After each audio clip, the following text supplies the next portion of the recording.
Well, Jeff, the ball announcement is out. You guys are headed to Orlando. What's the excitement level with that ball like? We're excited. Just, the last two have been in the state of Texas, and I know our kids wanted to get to a destination place, and that's big for them. And winning the first bowl game in the history of our school is a big deal for them. And we drew a great opponent. I mean, tons of respect for Troy and what they've done.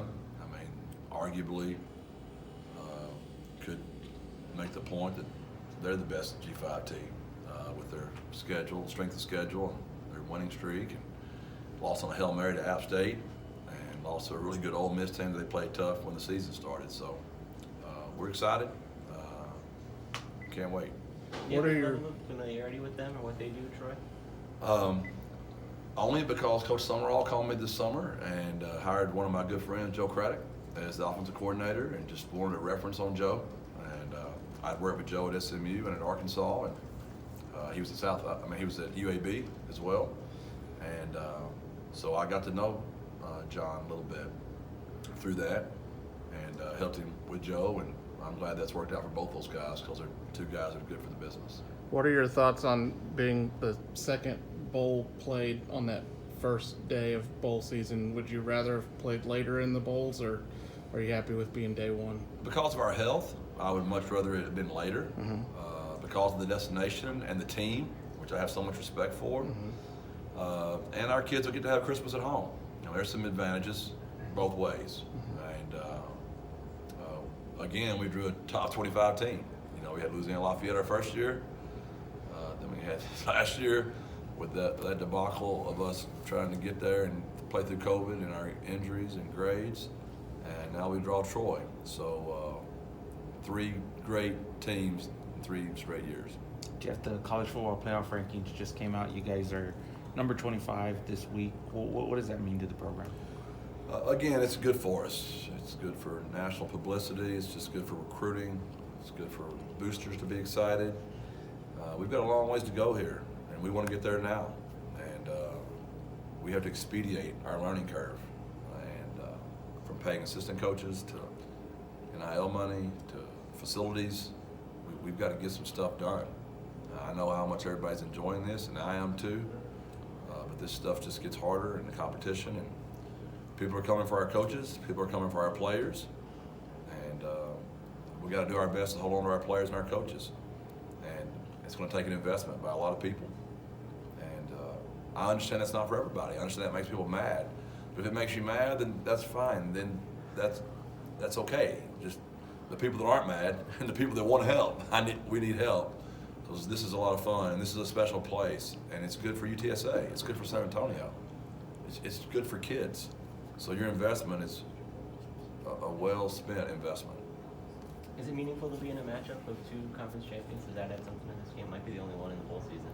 I think it's cool, and I've got a lot of respect for Troy. I mean, when it was 31-0 yesterday, I was not wanting to play Troy. That thing was over quick. Coach, when you guys are, you were talking about how you are a tough team every year in the bowl game, but you guys wouldn't want it any other way, I'm sure, right? No, that's not true. I'd like to play somebody not very good, and I'd like to win. No, I'm not that guy. I want to play somebody not good, just to be honest with you. So, no, I don't want to play those guys. But we're excited about it. I'm a competitor in that aspect, yes. But, no, if I had my druthers, I'd play the 5 and 7 team that got in on their whatever it might have been. So we've got a really hot football team. I believe they've won 10 in a row as well. So, and they were really impressive yesterday. And I know how good coaches those guys are too. And that's a good job. And they've done a great job. The program's 0-3 in the previous 3 bowl trips. What would it mean for you and the guys to get the first bowl win this year? Our kids have talked about that quite a bit. We'll see how our grades are. That'll have a big indication on that. Last year's team said all that stuff, and we didn't just do as good on our grades that we should have. So we missed a lot of kids for, opt-outs, for grades, for COVID, and we were a shell of ourselves last year. And we're already down so much because of injuries, which was unlike last year, right? We can't take any more hits to grades or flu or COVID or anything. The ones we got left got to all be there. Are you anticipating that there's a possibility of any opt-outs or any issues that might arise that could limit your availability? No, but I wasn't aware of any last year at this time either. Those kind of all kept coming, surprisingly. We didn't find out about Sincere till like 5 days before the game. So this is a crazy time. I believe these kids are really balled in and want to try to win this game. I'm fixing to see them all, and I hope that's what they all tell me when I see them. I think they'll be excited about Troy. I think they'll be excited about Orlando. And I think they'll be excited about the Trail. Jeff, has Frank told you anything about his decision to whether or not to come back next year? We're going to meet in just a little bit. And then he's going to let me know, and whatever it is, I'm going to love him, whatever that is. How important would it be for the team to finish this year with a win and stay in the top 25, potentially even have that distinction coming into next season?